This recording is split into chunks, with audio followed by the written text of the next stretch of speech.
Good morning, everyone, and welcome to today's webinar.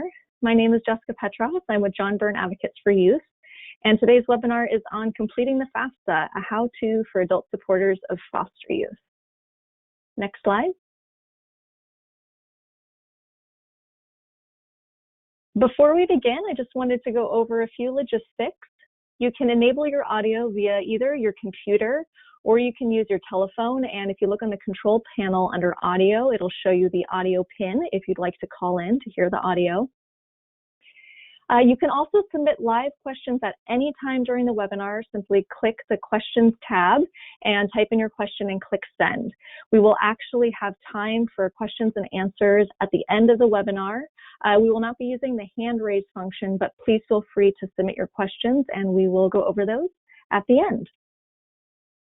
In addition, all of the presentation materials from today and the audio will be emailed to everyone who has registered for today's webinar, and it will also be posted on our website at jbay.org. You simply just go to training and events and you will find it there.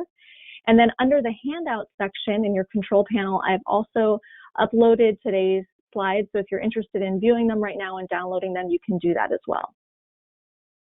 Next slide. So we've got a great group of presenters joining us today. Again, my name is Jessica Petros. I'm a senior project manager here at John Byrne Advocates for Youth, also known as JBay. And we're also joined by my colleagues, Emerald Evans, a youth advocate for JBay, as well as Sarah Potter, an education program manager at JBay.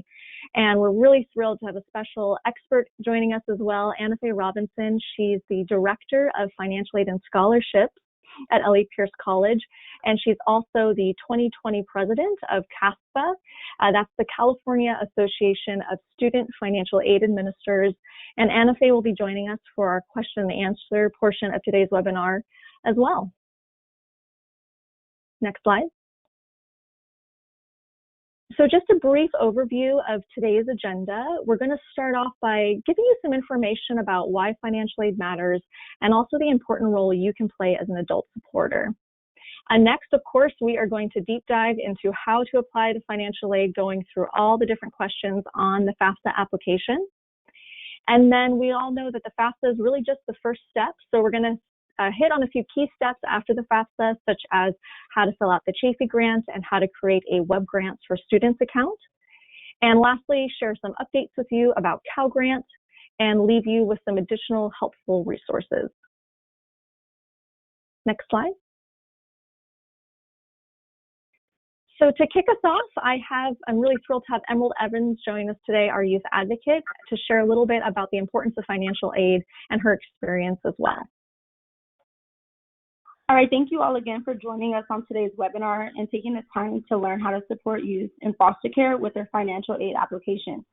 We know that financial aid makes a significant difference in student success in college. High school seniors that complete FAFSA are 63% more likely to enroll in higher education. As you can see, the more financial aid a student receives, the more likely they will either transfer or graduate. Next slide. New research indicates some alarming numbers of red flags that highlight how the COVID pandemic may disproportionately negatively impact minority students and those from lower income backgrounds. Enrollment deposits are monetary payments that are required for students to secure their spot in the incoming class and register for classes.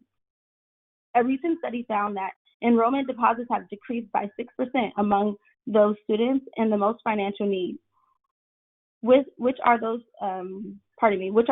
with expected family contributions, also known as EFC, below $10,000. However, Black students in the lower bracket deposits are down by 12%. In addition, FAFSA filings have decreased by 4% overall, but by 17.5% for Black students and 14.9% for Latinx students in the lower income bracket. Given the disproportionate numbers of youth in foster care are Black and Latinx, this makes the following through students about FAFSA and other college matriculation steps all the more important. Next slide. So why does adult support and financial aid matter? Foster youth who enroll in college have an extremely high rate of not completing their higher education. Only 4% of foster youth graduate their 4-year college and 8% their 2-year college.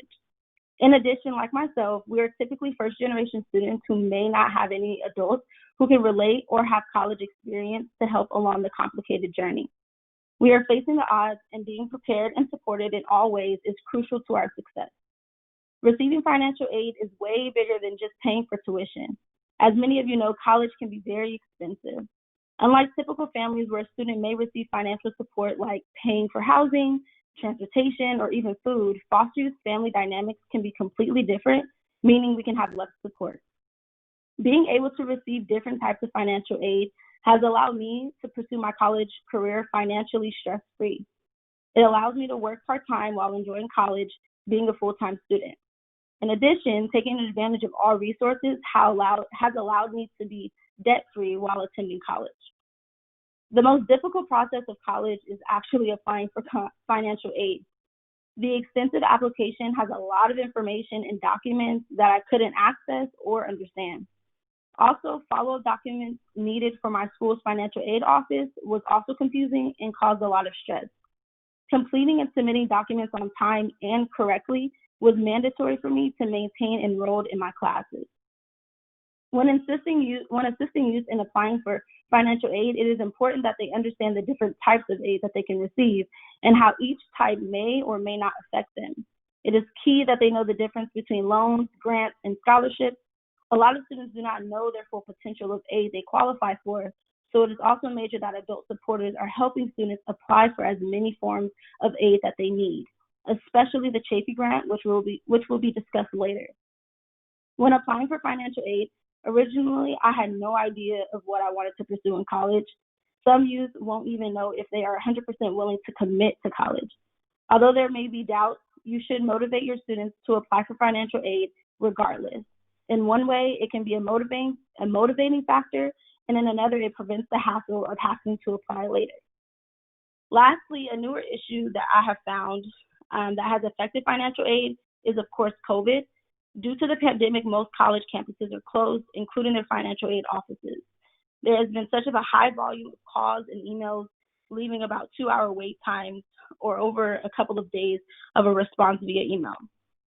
This has caused a delay in responses to questions, edits, and updates to financial aid documents. This is why assisting youth to complete financial aid the first time correctly will prevent the hassle of trying to contact someone later. Overall, your support and guidance of the FAFSA process is essential. We thank you in advance for your assistance and help. I will now pass it on to my colleague, Jessica. Thank you so much, Emerald. And I also just wanted to note, I've been getting a lot of questions in the question panel saying folks can't hear the audio. If you missed the intro, just to remind you, there's a tab on your control panel called Audio, and you can either click to connect via your computer audio or via phone call. And if you select phone call, it will list your phone number to dial in on, the access code, and the audio pin. So I just wanted to share that with folks as well. And Anna Faye, I think you may have just enabled your webcam. So just wanted to let you know about that too. If you want to turn that off. Great, thank you. All right. So thank you so much for that, Emerald.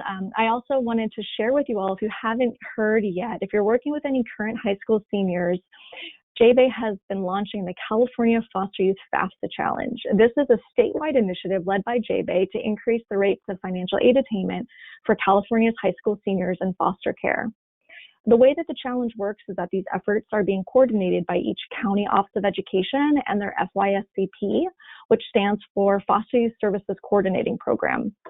But this has definitely been a collaborative effort done in partnership with child welfare, independent living programs, probation, high school counselors, CASAs, caregivers, and our adult providers at the colleges as well. Essentially, all adults in the life of a foster youth can help support them in filling out their financial aid applications successfully. And as you can see on the slide, these collaborative efforts have been tremendously successful, and the support that's been provided to young people is working. I'm really excited to share, for the first time in the history of the FAFSA Challenge, foster youth students completed their FAFSA completion rates in 2019-2020 at a rate of 64%. Not only was this the highest numbers we achieved yet, it also exceeded those of the general high school senior population, which was at about 56%. So if you're not yet already, I encourage you to get connected with your local county office of ed and their FAFSA Youth Services Coordinating Program. And I have listed there a link if you're interested in getting the local contact information for your county. Next slide.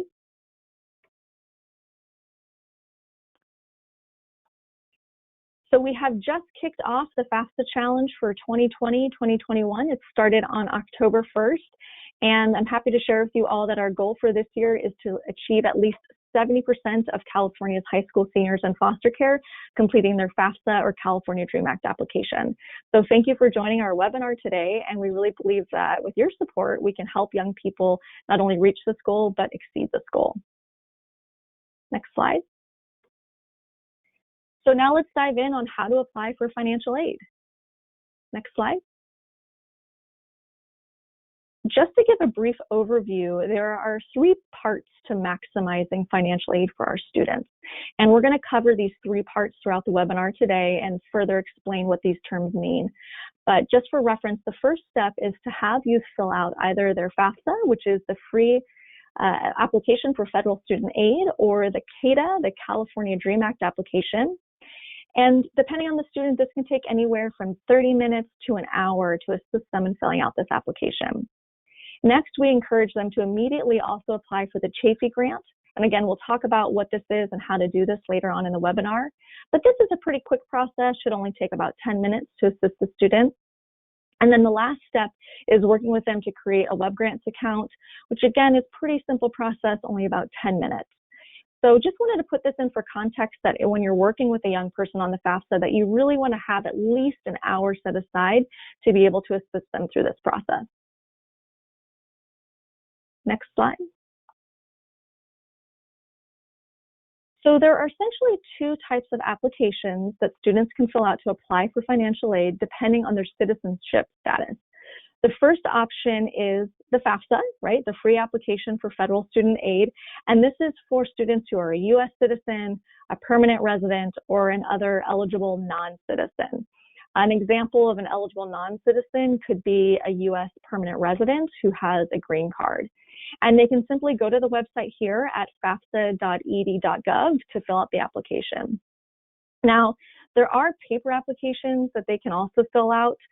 You can, of course, go to the website or call the number on the slide, but we highly encourage students to fill out their applications online to prevent any errors by doing it via paper. Next slide.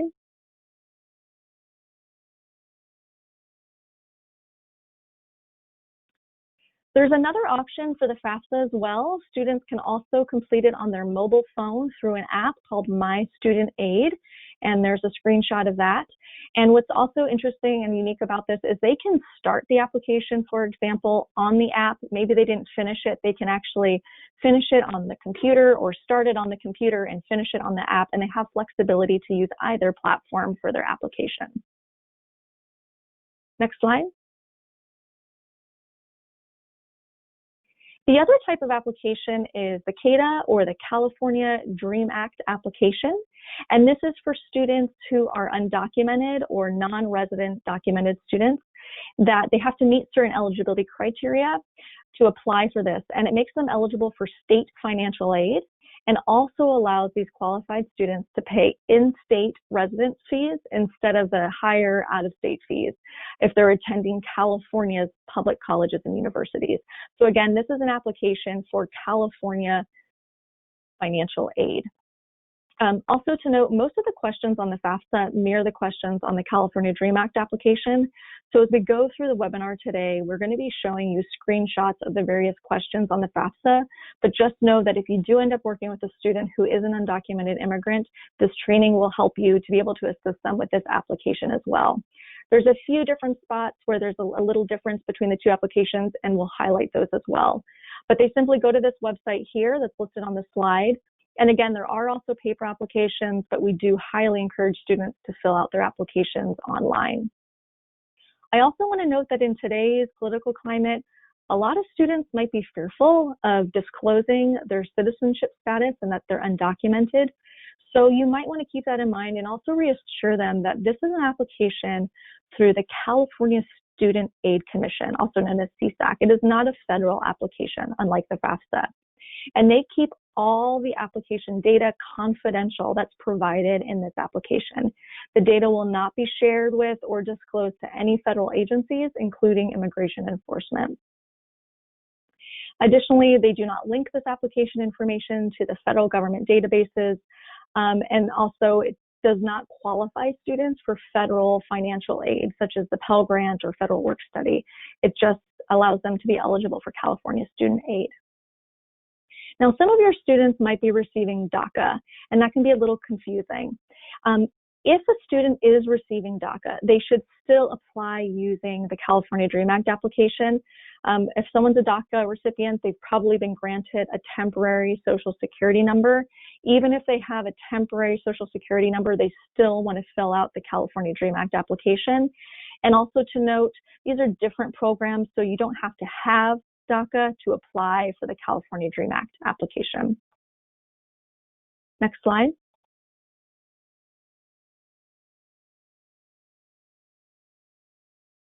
So this is a brief overview of what the eligibility requirements are for the California DREAM Act application. It's also on their website. But in a nutshell, one option is that they either have to have 3 years of high school credit and 3 years total in attendance at any of these following schools in California, such as elementary school, middle school, or high school. Or the second option, which was passed through SB 68, is that they've completed 3 years attendance or equivalent in either a high school, adult school, or community college, although only a maximum of 2 years may be applied towards the 3-year requirement if they're attending a community college. Next slide. Another thing to note if you are working with any undocumented students is Special Immigration Juvenile Status, SIJS. Essentially, undocumented children who are involved in adoption or guardianship proceedings, if they've experienced abuse or neglect, they actually may be able to obtain SIJS and apply to become a lawful permanent resident. So if you're working with any undocumented students, I would highly encourage them, if they haven't yet, to talk to their child welfare agency and look into applying for this status so they can apply to become a lawful permanent resident. In order to be able to get this status, they do have to do it before they turn 18. So it's important to have that conversation with the young person before they turn the age of 18. Now, let's say they did submit this application and it's pending. For a lot of students, it can take several years before it actually gets processed. Just to note that an application for permanent residency is not sufficient, so they can't file the FAFSA as an eligible non-citizen until they've actually received their green card. So while their application is still pending, they still need to use the California DREAM Act application. Next slide.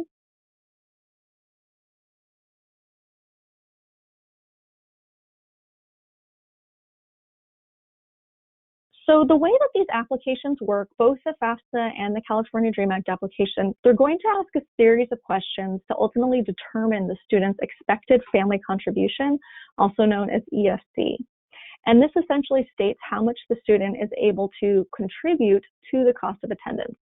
For most of the foster youth that you're working with, particularly your high school seniors, they won't have made enough money or any money yet at this time, and so their EFC is generally zero. So then the way that it works is the colleges and universities then look at their cost of attendance. This is the total amount it costs to attend college, includes tuition, housing, books, and supplies. So the student's EFC is then subtracted from their cost of attendance to then determine their eligibility for need-based aid.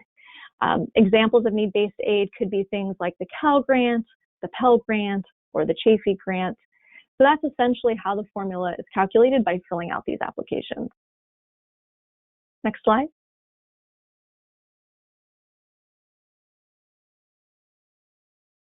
So now that you know the two different types of applications, when should students apply?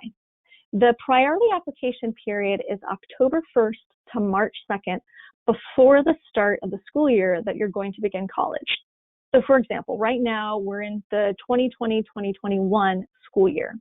So students will be filling out their application between October 1st of 2020 and March 2nd of 2021 if they're planning on attending school the following year, which is 2021 and 2022. So right now, the priority application is open for the FAFSA, so we highly encourage your students to start filling out these applications.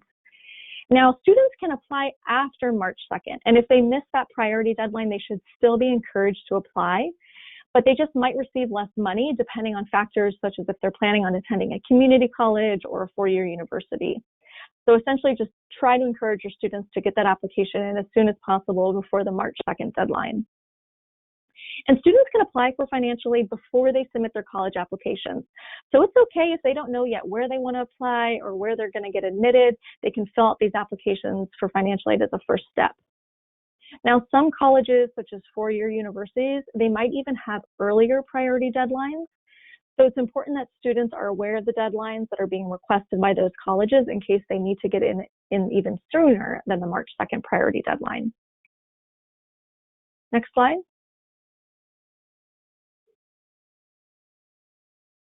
So when you're working with a student, here's a list of items that you'll want them to have ready to bring when they're meeting with you to fill out the application.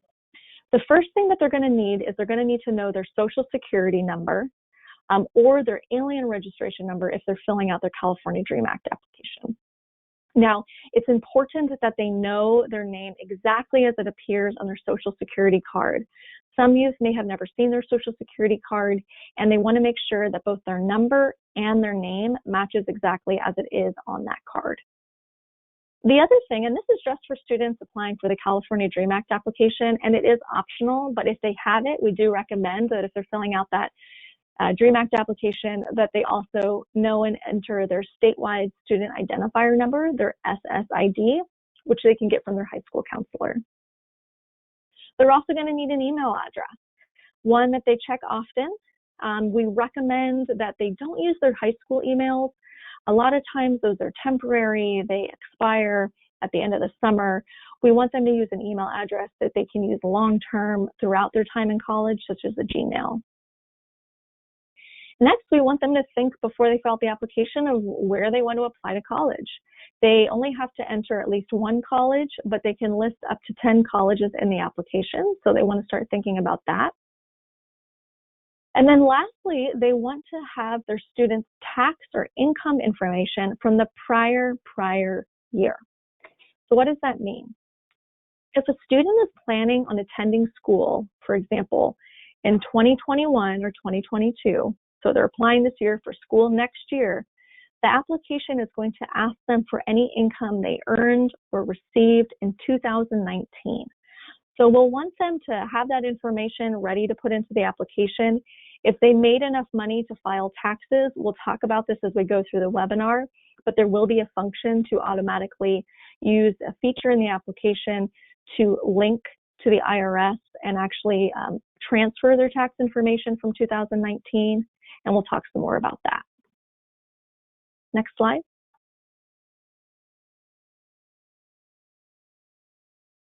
So due to COVID-19 and distance learning, support for the FAFSA looks very different in today's world. And before we dive into how to fill out the FAFSA, we wanted to share a few tips on how to support youth this year in this new virtual world. So one suggestion we have is to use video platforms such as Zoom or Microsoft Teams that allow screen sharing. What can happen is the student can share their own screen, so you can see them filling out the FAFSA, and then you can provide guidance and support to them about how to fill out the questions accurately. We highly recommend that the students make individual appointments for support. One-on-one assistance is very effective in assisting students, so we highly recommend that you don't rely solely on virtual workshops or drop-in hours as the primary strategy. We've just found over the years that one-on-one assistance really makes a difference in supporting them, and also when thinking about it virtually, that helps protect the students' confidentiality as you're helping them to fill out these applications. It's really important that the support is high touch. For example, just forwarding a youth an email about a resource and saying, oh, here's an opportunity to fill out your FAFSA, it's just not enough these days. We're hearing that students are overwhelmed, they're overloaded with remote learning, they're being bombarded with emails and inundated with technology. So you really need to find a way to stand out in all of this noise and get them connected with that individualized assistance, going above and beyond just shooting them an email with information or resources. And as I mentioned early, it's just important to start the process early. The sooner the better. And lastly, incentives. So those are not required, but many folks do like to provide incentives to students to fill out the FAFSA. For those of you that are interested in doing that, we just wanted to note that you could still do that virtually. Some counties are exploring different ideas, such as mailing their students swag bags of different college goodies. We've heard of other counties that are working to send their students e-gift cards if they complete their FAFSA. So just opportunities to think creatively about how to do this in a virtual world. Next slide. All right, so let's dive in and begin the FAFSA. We're going to walk through all the questions so you feel familiar with the application. And this is designed for any of you working with high school seniors or older college students that are returning to college as well. So this is a screenshot of the main homepage. You'll see that they can either click Start Here or Log In. They click Start Here if they're a new user, but if they're a returning user, they would click Log In, and it'll actually allow them to pre-fill some of the current year's FAFSA with some of the data from last year's FAFSA. So it's important to remember as well that the FAFSA must be filled out every year. And this is a free application, so every year they're going to college, they're going to need to fill it out again. Next slide.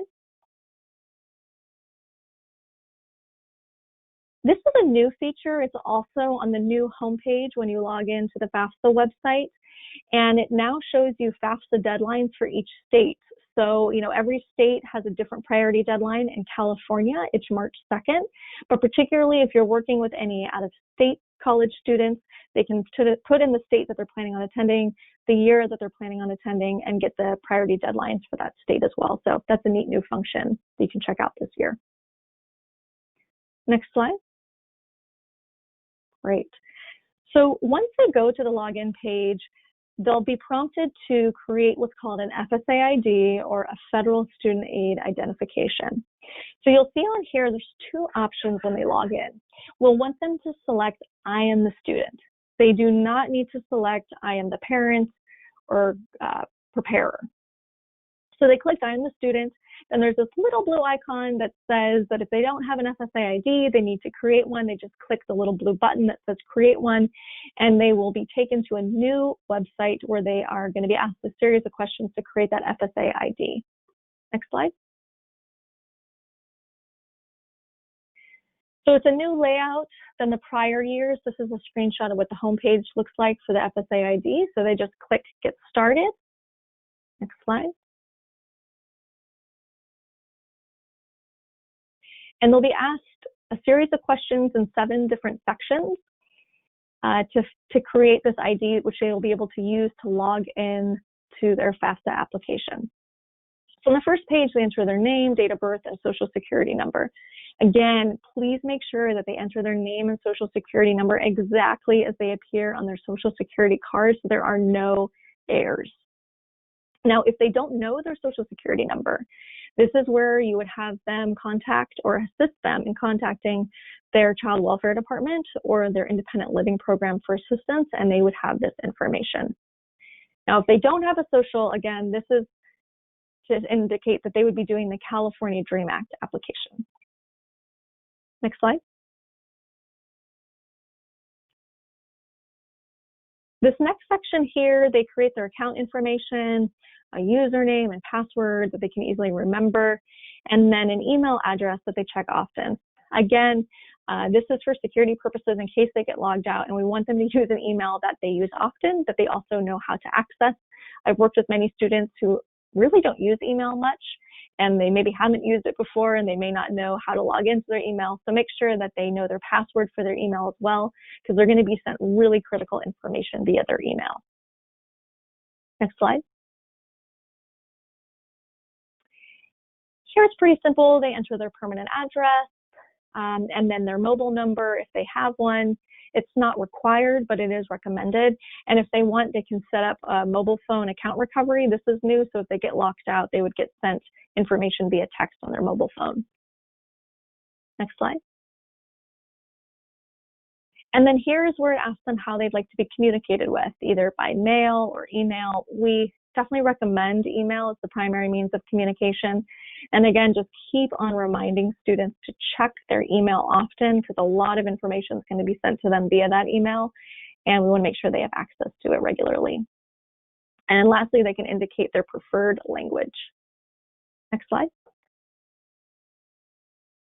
Here is a series of challenge questions that they'll set up in case they get logged out to help them easily remember if they forget their FSA ID username or password. Just to note, with working with foster youth, some of these questions could be triggering, could be personal. They might be asking, what's your mother's maiden name? So this might be a section where you want to provide support to them to help them navigate this successfully. Next slide. Lastly here, they just review all the information that they entered into the application, make sure that it's correct. Next slide. And then once it looks good, they will have to verify either an email address if they provide it, or a mobile phone number if they provided it. If they entered both an email address or a mobile phone number, both will have to be verified. So essentially, they'll either send an email and a code to their email, or an email and a code, or a text and a code to their cell phone. So once they've done that, they click finish, and their FSA ID is created. Next slide. So as you may have noticed, the student just had to create a lot of different things that they might easily forget, especially with the stress of being a high school senior or in college. So I would encourage them to find a secure and safe place to write down their FSA ID username, their password, their email address, and their password for their email address, as well as their challenge questions and answers, so that they have this for easy reference in case they forget any of these as they're going through the process. Perhaps they write it on a piece of paper or stored safely in their cell phone. Next slide. Great, so now that they've created their new FSA ID, they're ready to begin the FAFSA. Next slide. So they go back to this main login page. Again, they select the I am the student, and then they're able to log in. This is new. They can either log in with their FSA ID username that they created, their email address, or even their mobile phone if they use that to set up their account, and then they enter their password there. And again, this is at FAFSA.ed.gov. And just to note, you'll see here that we do not have www.fafsa.ed.gov listed, and that was intentional. They do not use the www anymore, so make sure that they just go directly to fafsa.ed.gov. Next slide. Once they log in, a generic disclaimer will pop up. They just read that and click accept.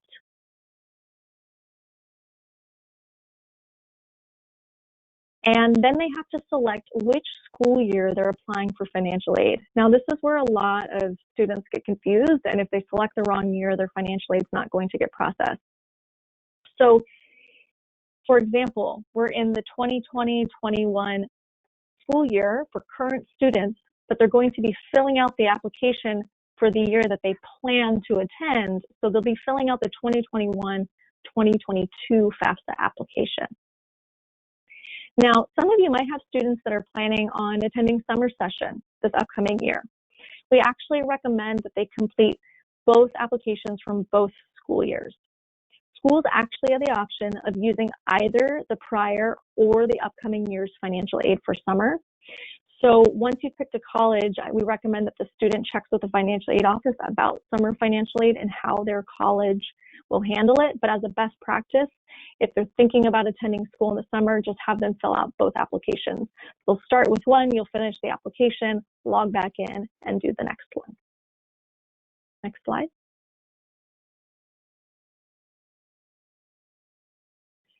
Once they've logged in, they have to actually create another password. It's called a save key, and this is in case they need to finish their application later, maybe they don't finish it all in one setting, they'll use this to resume. They can actually return within 45 days to complete and submit the FAFSA if they don't finish it all at once. Next slide. So I'd recommend adding the save key to your list of things to have the student write down and keep safely. So in addition to their usernames and passwords they just created for their FSA ID, we also encourage that they write down their save key as well. Next slide.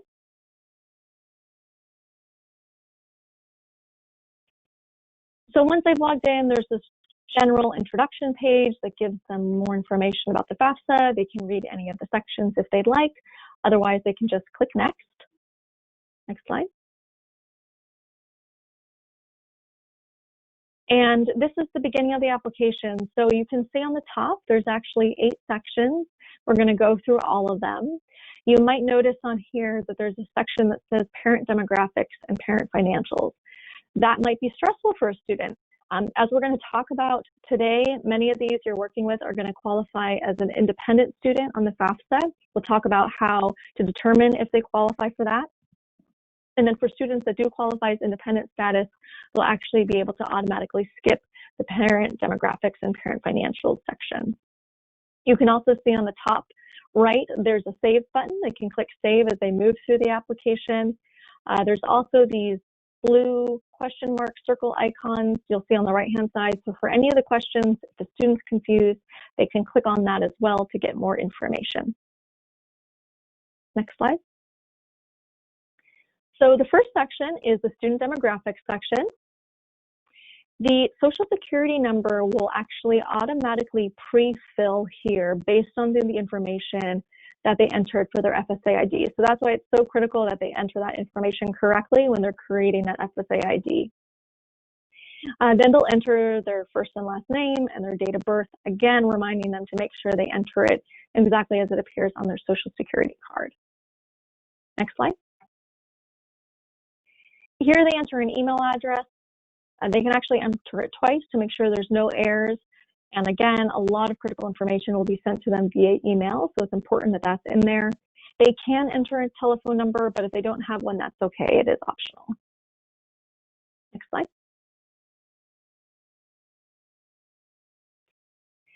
Here they enter their permanent mailing address. This should be one that they use for any type of official government documents, such as tax returns or voter registration cards as well. It should be where they receive their postal mail, so it can be a PO box as well. Now, if you're working with any students that don't have a permanent mailing address, have them talk to their college financial aid administrator. A lot of them will work with students and allow them to even use an address at the college campus. Next slide.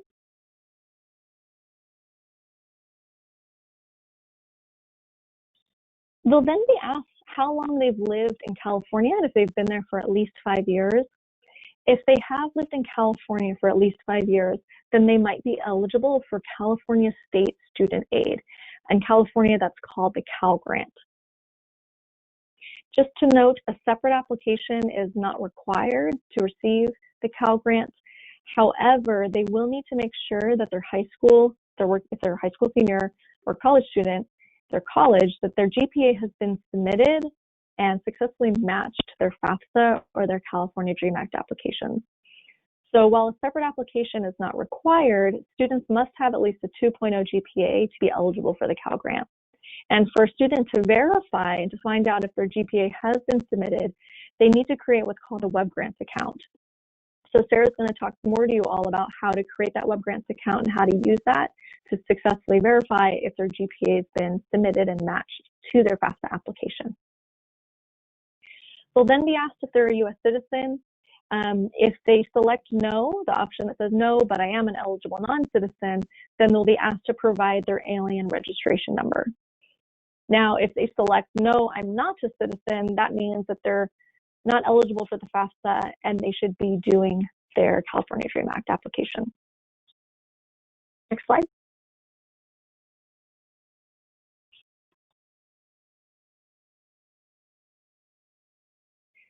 So these are some various education questions for the student. The first one asking them what their high school completion status will be when they begin college. in the upcoming year.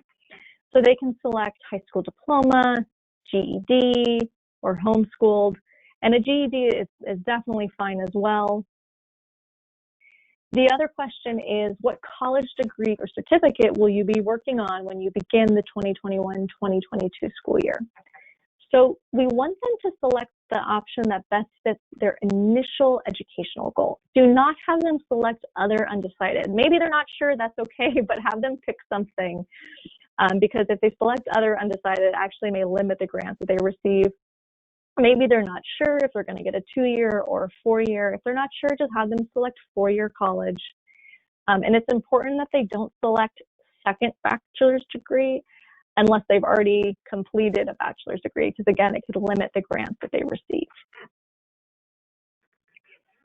It will then ask, what will your college grade level be when you begin the 2021-2022 school year? So for some high school students, this might be confusing. They might be duly enrolled as a high school student at a local community college.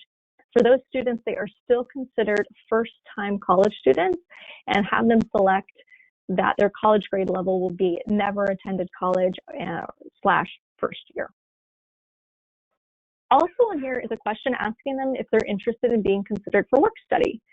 Now, many students may not know what work study is, so this is a great opportunity to educate them and let them know that federal work study actually allows students with financial need to earn a portion of their financial aid award money through part-time employment, either on or off their college campus. Now, students can decline later if they change their mind and they don't want it, but we do encourage them to answer yes, just to open up their options and opportunities to receive this work study in case they are interested. Also to note, though, that answering yes will not guarantee that they will receive the federal work study. It just opens up the opportunity to be awarded it. Next slide. They'll then be asked if they are male or female. Unfortunately, this is based on their sex at birth, as indicated on their birth certificate, so not their preferred gender. They'll also be asked if they are a male, if they're registered with the Selective Service System, if they're a male between 18 to 25 years old. Now, it is required to receive federal student aid that a male student must register with the Selective Service. The federal government makes it very easy for these students to do that. So if they are not yet registered with the Selective Service and they select no, another question will appear, and it'll say, well, do you want to register with the Selective Service? And they can click yes, and they will automatically be registered for the Selective Service in their system. This is also a requirement for those that are filling out the California DREAM Act application, although for that application, it's not automated, it's not linked in the system the way it is with the FAFSA, so they will have to register via mail. Next slide. It then asks the student for their driver's license number. This is optional. They don't have to do it. If they don't have one, that's okay too. It doesn't affect their financial aid. It can just help prevent identity theft with the application. Next slide. Now here we have a very important question for our foster youth. It asks, are you a foster youth or were you at any time in the foster care system? We highly encourage students to answer yes to this question. Even if they were in foster care for just one day, encourage them to answer yes. Now, it doesn't automatically enroll them in any type of program, but it may give them access to additional supports and resources that are available on their college campuses. A lot of college campuses have great foster youth campus support programs, and many of the times what they will do is they will get their roster from their financial aid office to see who checked off this box and use it to outreach to the students to tell them about their programs and resources and get them connected. To note though, this question, while it is on the FAFSA, it is not on the California DREAM Act application. The other question is asking the student about the highest school completed by their parent. Now, this question is not required in terms of it affecting their financial aid. It's not asking about their legal guardian or their foster parent. It's asking about their biological parent or adopted parent. And if they don't know, that's okay. They can select other unknown, and it will not affect their eligibility for federal student aid. Next slide.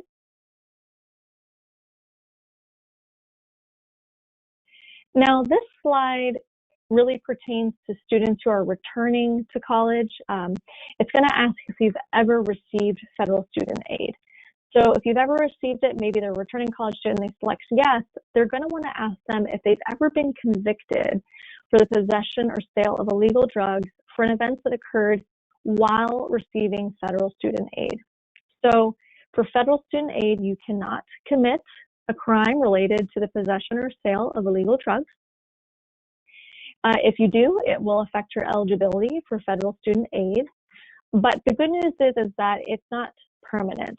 If they did commit this type of offense, the federal student aid would be suspended, but the student can regain eligibility by completing either an approved drug rehab program or passing two unannounced drug tests that would be administered by an approved drug rehab program.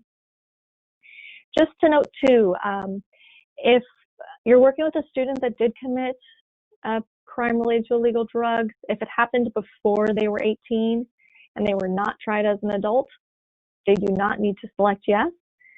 Maybe they got that conviction removed from their record, then they would not need to select yes. Again, it's only asking about this particular offense or conviction if it occurred while they were receiving federal student aid.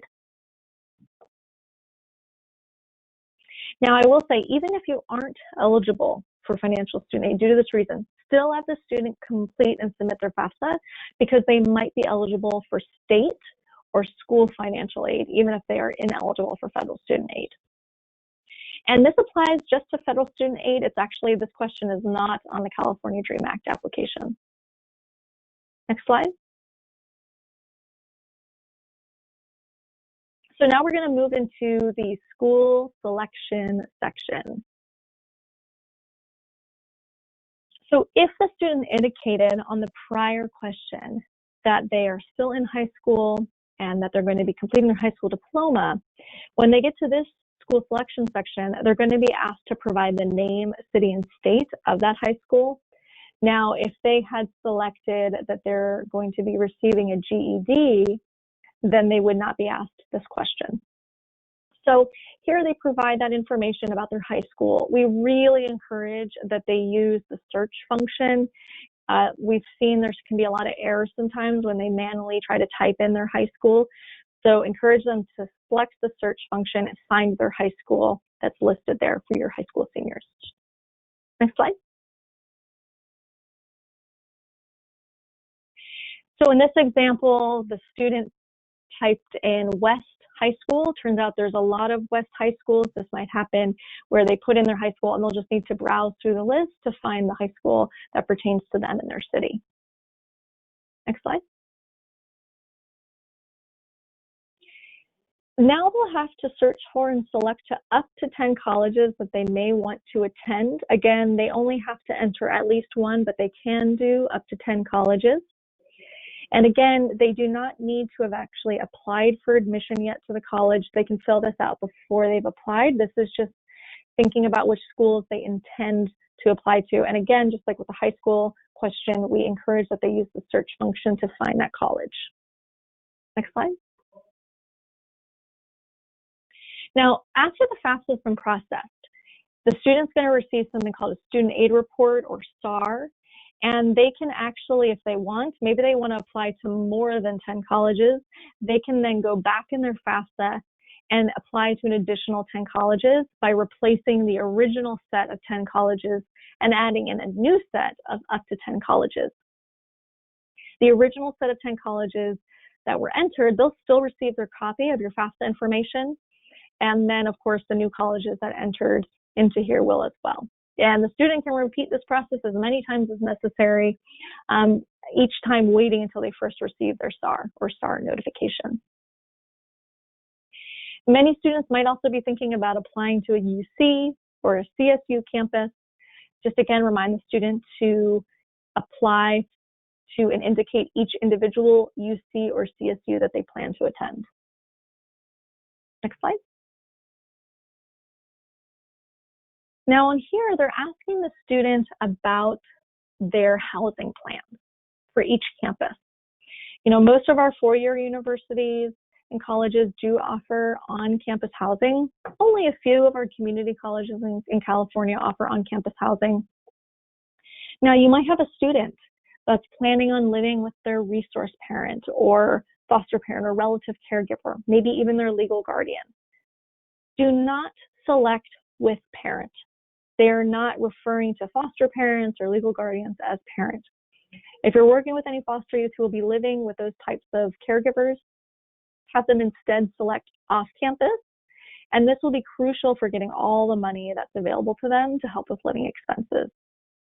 Also to note, the order in which the colleges are listed in the application, it doesn't matter in California.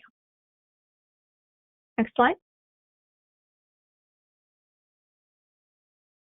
So now we have our dependency status section, the most important section for our foster youth, so pay close attention here. The first question is pretty straightforward, asking them their marital status. Of course, if they have a boyfriend or girlfriend, that does not count as married, even if they feel like they're married. If they have a boyfriend or girlfriend, of course, they would select single. Next slide. They'll then be asked a series of questions.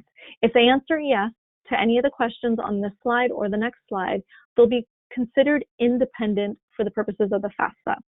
That means that they do not have to provide any information, including income information, about their biological, adoptive, or foster parents or legal guardians in the parent demographics or financial section if they qualify for independent status on the FAFSA. So these two questions are asking them if they have any children or dependents. And we'll go to the next slide. And these are additional questions that may qualify them for independent status, such as if they're a veteran. Now, there's two questions here that we have highlighted in red that pertain to foster youth specifically. The first one is, at any time since you turned 13, were both your parents deceased, were you in foster care, or were you a dependent or ward of the court? The other question says, does someone other than your parent or step-parent have legal guardianship of you as determined by a court in your state of residence? If they can answer yes to either of these questions, they will qualify as an independent student. Now, this can be confusing for some students. They're not sure maybe if they do qualify. So just to provide a little more context, legal guardians, foster parents, resource parents, they are not considered parents when completing the FAFSA. So make sure to clarify that with the student.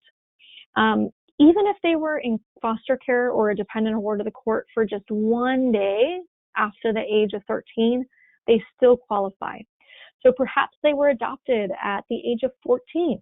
That's okay. If they were a ward of the court for at least one day after the age of 13, they can still answer yes to this question.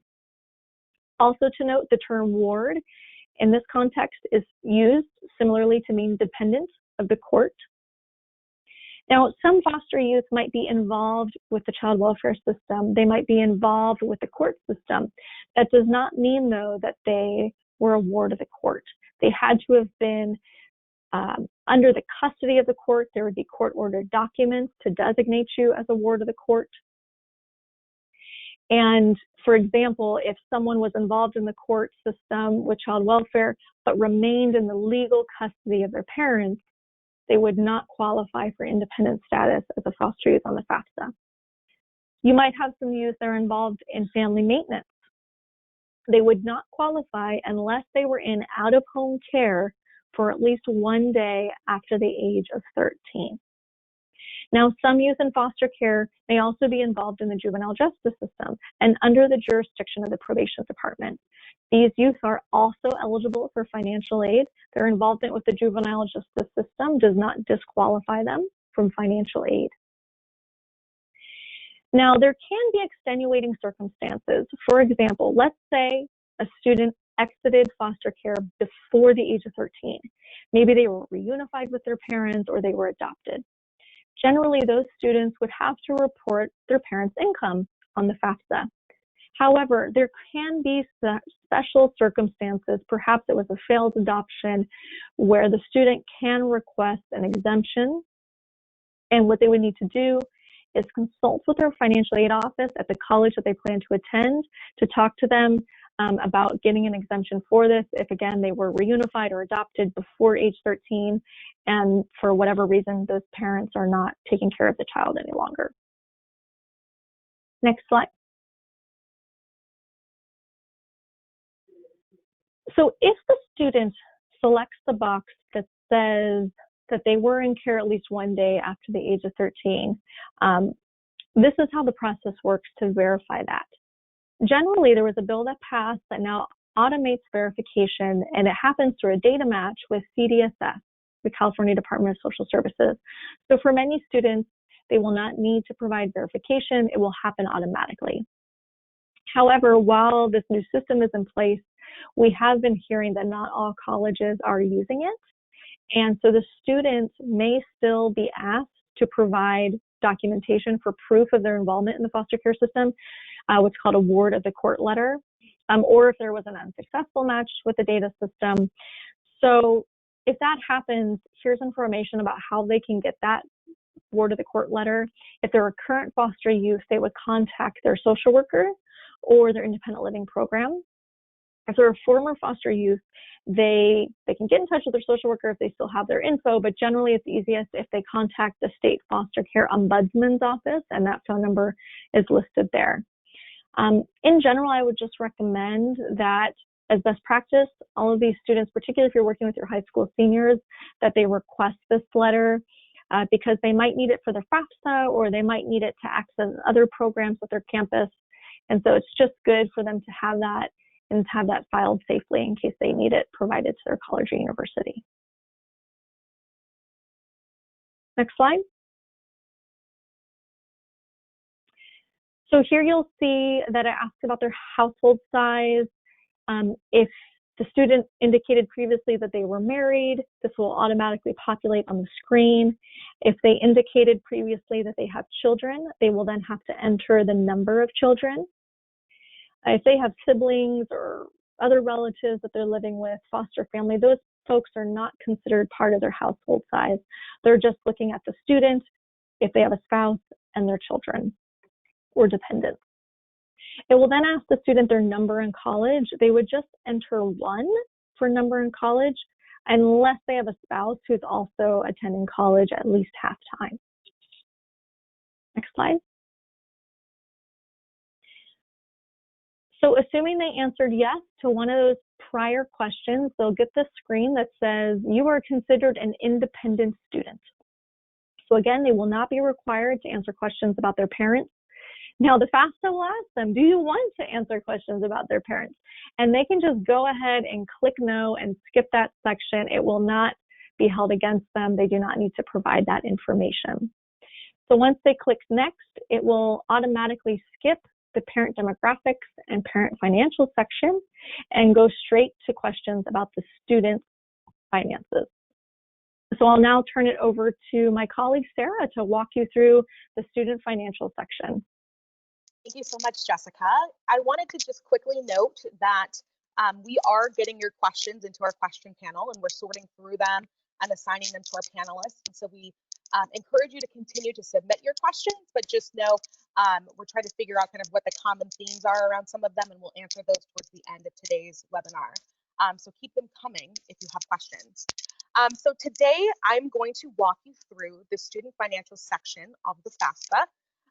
For many applicants, the most difficult part about filling out the FAFSA form is entering the financial information. So in this section, I will walk you through the student financial section and also the 3 options that students can select regarding their income tax information. As a reminder, this section will be asking questions about the prior year. So for students that are completing the 2021-2022 FAFSA between now and March 2nd, the income tax questions will pertain to 2019. So we'll be asking about income earned in 2019, which the student would have likely filed in 2020. Also, all answers for questions related to assets should be based on the date the FAFSA form is filed. So there's a couple questions in here that might ask about bank account balances or values of stocks or investments, and those should be based on the date the form is filed. All right, so in the first section, the first screen you'll see here is that the student is going to be asked if they've already filed their tax return, if it's already been completed, if they're planning on filing it or will file it in the future, or if they're not going to file. So I'm first going to select option A and show you what it will look like if a student selects that they've already completed their IRS income tax return. So if the student has already filed their 2019 income tax information, they will see the link at the bottom of the screen that says link to IRS, where they can automatically pull their information from the IRS website using their data retrieval tool. So it is highly recommended that students use the link to IRS function and utilize the data retrieval tool. Otherwise, they will have to manually enter all of the information from their tax return, which really increases the likelihood that errors may be made. If for some reason they choose to enter their tax return information manually and they do not have a copy of their tax return, they can download a free transcript from the IRS website. You can see the link listed to retrieve the tax return here on the screen. So again, we really strongly encourage them to use the IRS data retrieval tool and click the link to IRS button.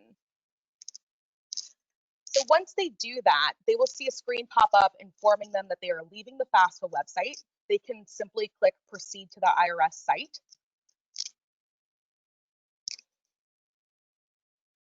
And then after they click proceed to the IRS site, a warning message will pop up confirming that they actually want to leave and the FAFSA website and use the IRS data retrieval tool. This is just sort of a warning message letting them know that the tool is for authorized use only. They can simply click OK to proceed. So this is the IRS data retrieval tool. Most of the information on the screen will auto-populate from the information that they already entered into the FAFSA. If they need to make any changes on the screen, they can edit their first and last name, date of birth, and filing status. The social security number cannot be edited. The student will also need to input their address. And one of the really important things to note, and this is, again, one of the areas where we see a lot of challenges arise, is that the student needs to enter the address that was reported on their income tax return for their 2019 income. So this is how the system looks up, their information and does sort of a data match to find their tax return. And then once they select or enter their address, they can just hit submit. But as a reminder, we want to make sure that the student knows that this is the same address that was on their income tax return. It might not actually be their current address. Next, they will see a screen giving them the option to transfer their tax return information now. If for some reason they decide that they no longer want to use the IRS data retrieval tool, they can click do not transfer my information. If they simply select transfer now, they will be taken back to the main FAFSA application where they left off. You are again notified on this page that the information from the IRS will not actually show. And I'm going to give you an example of what that looks like. So on the next screen, after the data has been successfully transferred from the IRS data retrieval tool, all of the fields will show that the information was transferred from the IRS. The information will be preloaded and it won't show exact numbers that were imported from the tax return. And this again is for privacy and security purposes. And it also means that the information that was imported cannot be edited or changed. But this is what the student will see if that information was successfully imported or transferred from the IRS data retrieval tool.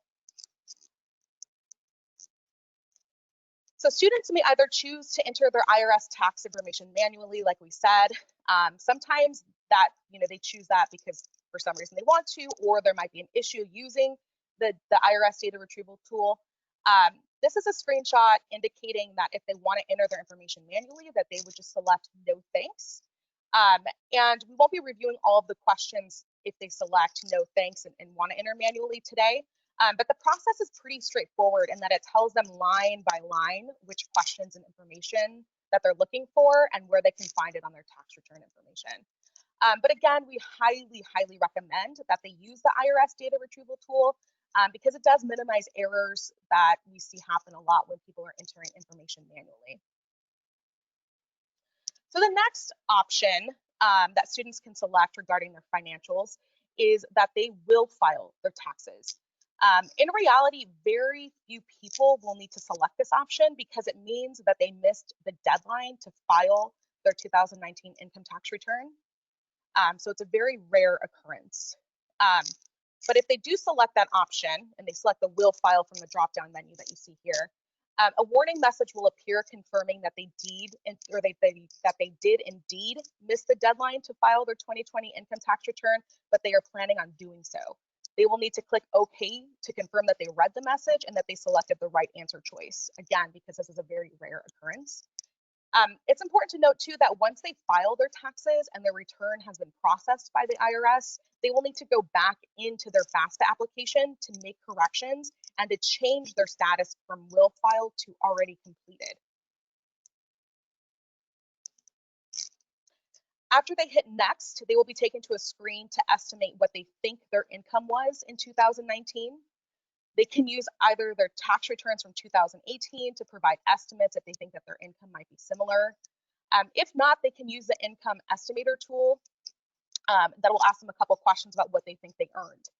Again, this is information that will have to be updated once they file their tax return.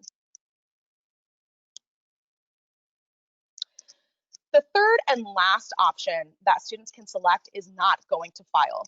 This is likely the most common scenario for students who are high school seniors or those who didn't work at all or earn enough in 2019 to be required to file taxes. So the threshold for a 2020 income tax return, meaning the income that they earned in 2019, is $12,200. So if they did not earn over $12,200, if they were, under 65 years old and they were single, then they did not need to file taxes. Again, this is the most likely common scenario for our high school seniors. On the left, you will see a link for directions on how to obtain what's called an IRS verification of non-filing form. And I want to spend a moment explaining what this means and why it's important. So every year, the Department of Education sets out to verify the eligibility of about 30% of all federal aid applicants. So if a student who did not need to file a tax return because they did not meet the income threshold in 2019 is flagged for verification, they will be asked to produce what is called an IRS verification of non-filing form to verify that they did not file taxes. The verification of non-filing form is not an indication that the person is not required to file a return. It's just that they did not file one. So under our sort of normal non-COVID times, requesting this form was a significant challenge for our youth. And in normal times, again, Yes, I did. When I woke up this morning. I think I'm getting some background noise. And just make sure that all of our panelists have their phones muted or their microphones muted. I think Emerald, your audio is not muted. Was that really?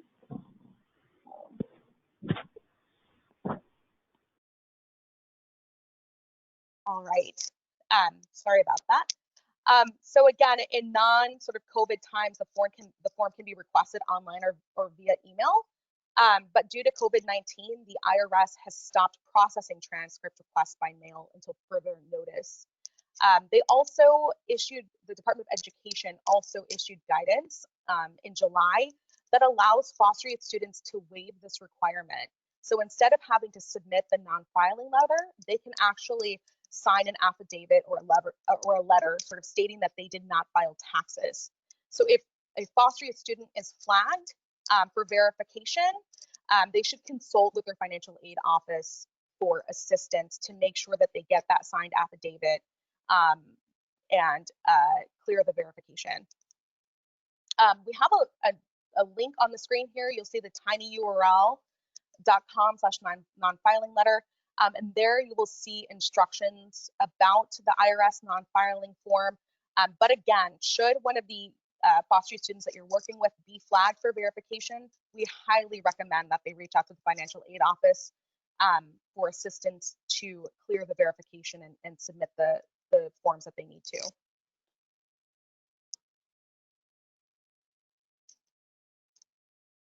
All right, so even if a student did not make enough money to file taxes, they're still going to have to report any income that they received or earned in 2019.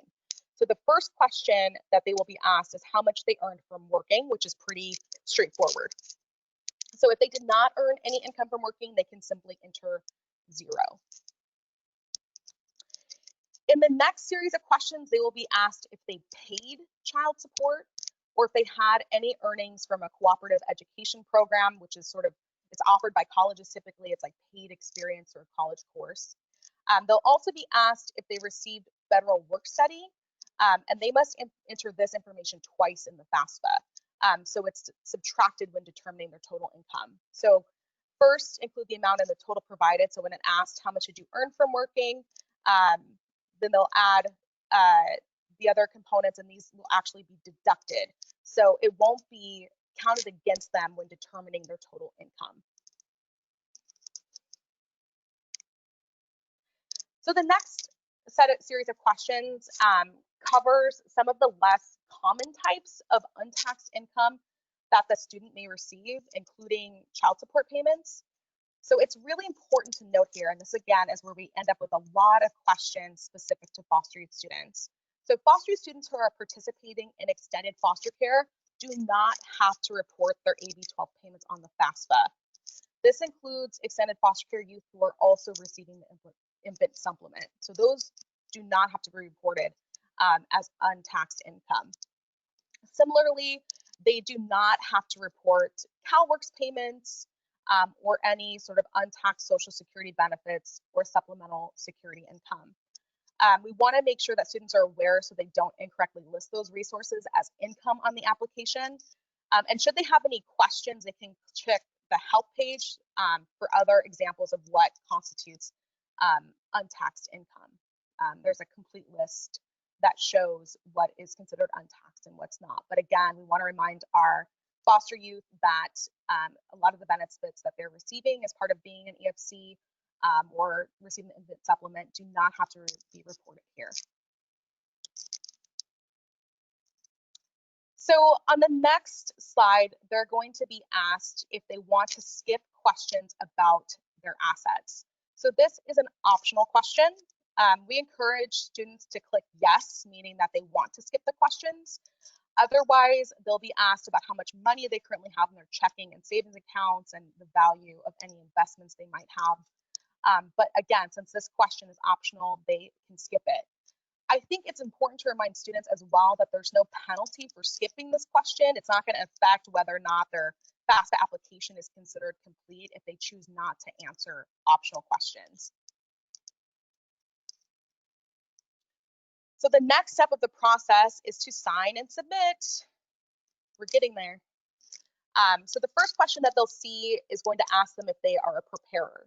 So the answer here is generally no. So even if you are an adult that's sitting with them and helping them to complete the application, you are not considered a preparer. It's a very rare occurrence. So they would select no. The next screen shows a summary of all of the questions that they filled out. So they can select expand all to have a detailed view of the whole application. The student should actually consider printing out a copy of this page and then reviewing the printout before submitting. We find that a lot of applicants are less likely to notice problems when they're just reading the application on the screen. So if they have the opportunity to print it out and review it, sometimes the errors are easier to find on a printed hard copy. And then once they've verified or confirmed that everything that they answered is accurate and correct, they can click next to go on to the next page. They will now see the agreement of terms. They have to indicate that they agree before they can proceed. Once they select agree, they can just simply click next. So this is kind of a little bit of a tricky part, and I think it's also an area where some of our students get confused. So the next screen that they're going to see is the sign and submit screen for an independent student. So since the applicant already entered their FSA ID to log into their FAFSA, they're not required to provide it again to sign the application. So what they'll want to do is just click sign this FAFSA and then click next. So once the FAFSA, or once the student clicks next, or clicks sign the FAFSA and then clicks next, this is the screen that they're going to see to submit the FAFSA. And this gets a little bit confusing because a lot of students think that they are done at this point. So it shows that the FAFSA has been signed electronically, says you've provided all of the necessary signatures, but they still need to hit that button at the bottom that says submit my FAFSA now. So this is a really common mistake. People see like that little green check mark and they think, oh, we did it, we're done. And then students don't actually end up with their FAFSA being processed because they did not hit submit. So what we want to make sure that they reach is this final screen where it says, congratulations, your FAFSA was successfully submitted to federal student aid. And then ideally, we would have students print and save this page for their records. If they're not able to, a copy will also be sent to them via email, and they'll want to save that electronic version for the records. So it can take about 3 to 5 days for the FAFSA to be processed. So if they need to make any changes to their contact information, or they want to go back in to change the schools that they've listed, or they filed their taxes and now they need to go and update their income tax return information, they'll need to wait until they receive their student aid report. And that can take anything from a few days to a few weeks. Also important to note on this screen at the top, they will see their confirmation number as well as their data release number, or DRN. So this is important for them to save as well should they need to make any changes or if there were any errors with their application. So this is the screen we want to see that says, yes, it was submitted. So as a reminder, filling out the FAFSA is just the first step. So after the application is processed, they'll want to log back in to make sure there weren't any errors. If everything went well, they'll see a screen that looks like this, that shows that their application status is listed as processed successfully. If there was an error and the application was not processed successfully, it will also indicate that here and what they need to do to fix it. Under the section labeled "You can also," the student has several choices. So from here, they can make a correction by choosing Make a FAFSA Correction. They can also select View or Print your student aid report. In either instance, they will be taken to a page asking them for their FSA ID, username, and password. It wants them to sort of log back in for security reasons. And if they need to make any corrections to their application, make sure that they have their save key handy that Jessica talked about earlier. So I wanted to show just a quick screenshot of a student aid report. So one of the key things here is the expected family contribution, or EFC. So in this case, the student's EFC is 0, which means that they will likely qualify for more aid. And as a reminder, the student aid report is not their official financial aid award letter, but it is a good estimate or indicator of how much money they might be eligible for. And again, as a reminder, 30% or more of students will be flagged for verification. So it's critically important that they're checking their emails or checking the mail and responding to any requests for further documentation. All right, so as we mentioned before, filling out the FAFSA is really just the first step in terms of maximizing financial aid for foster youth students. The next form of aid that I want to talk about is the Chafee Grant. So the Chafee Grant has a maximum annual award amount of $5,000 that eligible students can receive until the age of 26. Like most other forms of financial aid, the amount awarded is based on unmet financial need and whether the student is attending school part or full time. Also, the award is portable, meaning that students can use it both in-state and out-of-state, depending on where they plan on attending school. And the funds can be used for expenses like tuition, books, supplies, housing, transportation, childcare. And it can also be used for career and technical education, as well as 2 or 4 year degree programs. In terms of eligibility for the Chafee Grant, students who are in kin gap or legal guardianship or have been adopted are only eligible to receive the Chafee if they were a dependent or ward of the court living in foster care for at least 1 day between the ages of 16 and 18. So we get a lot of questions about this. So the student has to be a dependent or ward of the court living in foster care for at least 1 day between the ages of 16 and 18. So again, that is the eligibility criteria. The other piece to mention here, the award does go up until the age of 21, but the student cannot have reached their 26th birthday as of July 1st of the award year. All right, so unlike the FAFSA and the CADA, the Chafee Grant application only needs to be completed once. It also does not have the same sort of March 2nd priority deadline as the FAFSA, but students should absolutely apply as soon as possible because funding is limited. If they don't receive funding for this academic school year, they will be placed on a wait list for future academic school years, and they do not need to apply again. So even if they don't get it because it is limited, they are in the queue to receive it in the future. The Chafee application, we're not going to walk through it question by question, but I did want to point out that it will ask for the student's planned school of attendance. So if the student does not see their school listed, they should call the California Student Aid Commission, or CSAC for short. This could be particularly true for students who are attending a college or university out of state.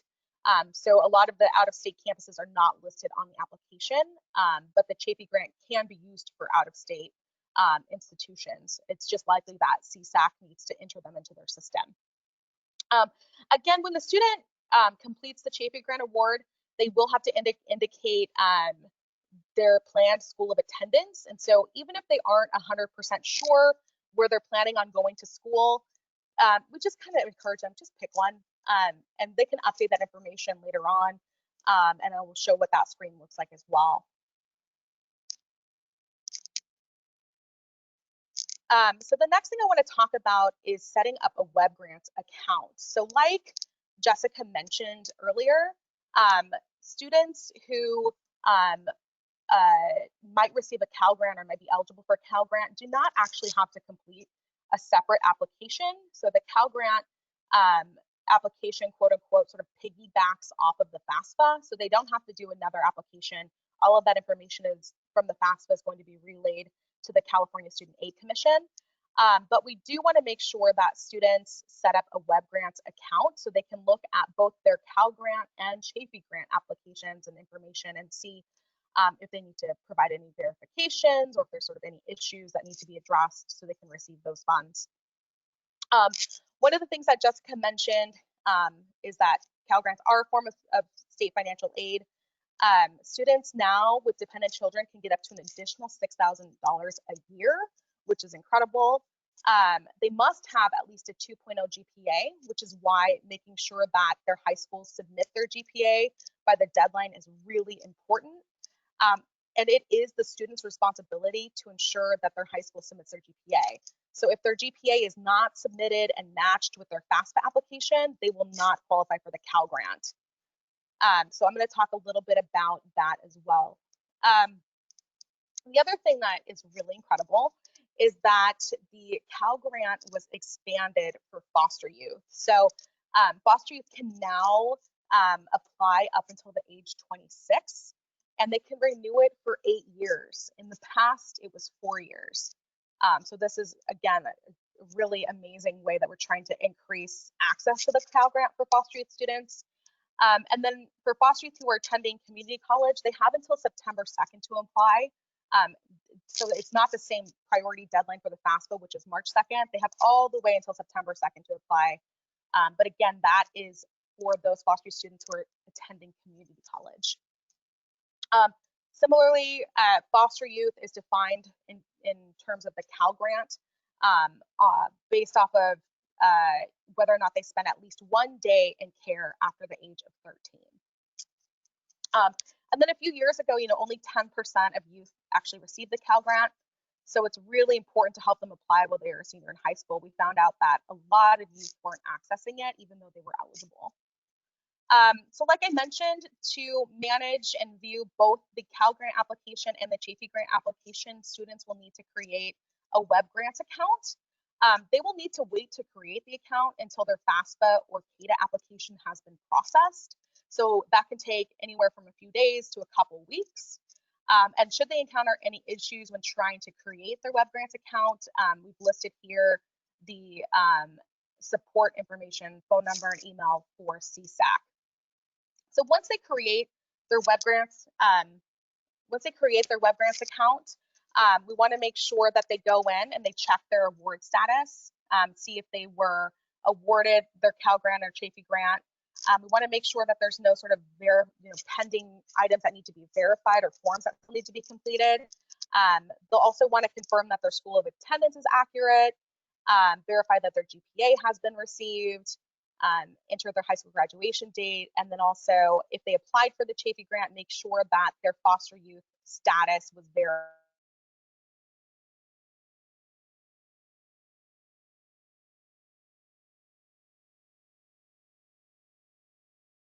Contact information. Again, we want to make sure that students are have their most up-to-date current information in here in case CSAC needs to get a hold of them for any reason. And then this is just an example of what the award status might look like for Chafee students. So it'll show that it's been awarded, it'll show that maybe it wasn't awarded and the reason, and it'll show that it's pending as well as a reason. And if they hit the show details, it'll give them more of an explanation. So as it says, like as an example, if it showed that award was pending, and it's pending because the Department of Social Services has not yet verified that they were foster youth that are eligible for the Chafee, it'll show that it was incomplete. And here, it's important to note that dependency certification is not automatic. So it's done on a once-a-month basis, and it can take some time to be reflected in the application. If there's an issue with the match, they'll see this link that you see on the screen, which says to complete your foster care eligibility certification form. And the reason that maybe the match wasn't complete was because maybe there's an issue with the spelling of their name or social security number, or something funky is going on. So they'll want to really go and check, make sure that their dependency verification was completed, or if they need to submit this form, that they do so in a timely manner. The other thing it'll show is their school of attendance. Like I mentioned, when they apply, they just need to pick a school. They can always go back and change it. You'll see that here. They can just simply select change school.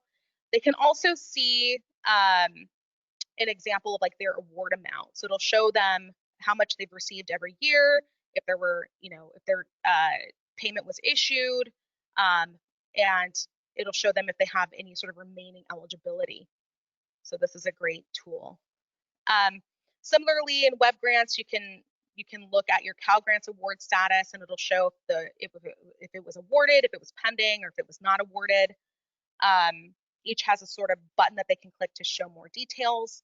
And this is the screen that they would want to check to make sure that their GPA was verified by their high school. So you'll see that highlighted in the red box. Very quickly, I just wanted to point out some resources here. So there's free help for completing the FAFSA application. So you'll see that the Department of Education has a hotline. They also have an email account where you can reach out to them. So definitely jot down these numbers should any issues arise while you're working on the application. We also have an amazing website available to students called California College Pathways. Here, should they have any issues with their financial aid, or perhaps they were flagged for verification because they didn't file taxes, they can click this red button that says Find Campus Support, and they can look up the on-campus support people for foster youth students at the college that they want to attend. So those would be great people to get in contact with if there's any flags for verification, or if they're having any issues with documentation. We also have a ton of resources and guides all available on our website at the link listed. We also have a visual guide that will be sent out to participants today that's much like our presentation, where it walks you through sort of step-by-step, screenshot by screenshot, how to answer the questions on the FAFSA. And then if you want to practice, we have a demo site, or FAFSA has a demo site where you can go in, log in like you're a student, and start completing the application to get a feel for it. And then the last thing that I want to do is just mention that we have a new webinar that talks about having career and college exploration challenge conversations with foster youth students. And so, like we mentioned, filling out the FAFSA is the first step. Maybe our students don't always know what they want to do in college, or maybe it's a little bit hard for them to see themselves in college. This webinar kind of talks about things that you can do to help engage young people in those conversations and really exploring their dreams. So please take advantage of that. And I will turn it back over to Jessica. Thank you so much, Sarah. We are actually out of time. We have received tons of questions in the chat. We've been trying to answer them via the chat function. So I'm sorry if we didn't get to everyone's questions today, but please feel free to reach out to us. My name again is Jessica, and you can also email me at jessica@jbay.org if we weren't able to get to your question today.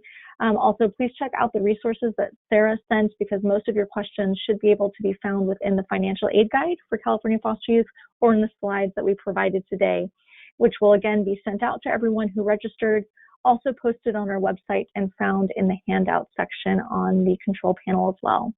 So thank you all again for your time. We appreciate it, and have a great day. Goodbye.